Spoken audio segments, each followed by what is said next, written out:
السلام علیکم ورحمۃ اللہ وبرکاتہ۔ بسم اللہ الرحمن الرحیم۔ جھوٹی حدیثیں بیان کرنے کا انجام۔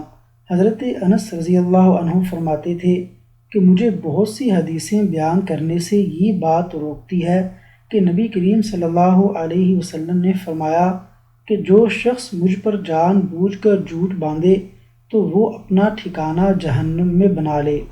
حضرت ابو ہریرہ رضی اللہ عنہ سے روایت ہے کہ رسول اللہ صلی اللہ علیہ وسلم نے فرمایا کہ اپنی اولاد کا میرے نام کے اوپر نام رکھو مگر میری کنیت اختیار نہ کرو، اور جس شخص نے مجھے خواب میں دیکھا تو بلا شبہ اس نے مجھے دیکھا، کیونکہ شیطان میری صورت میں نہیں آ سکتا، اور جو شخص مجھ پر جان بوجھ کر جھوٹ بولے تو وہ دوزخ میں اپنا ٹھکانہ تلاش کرے۔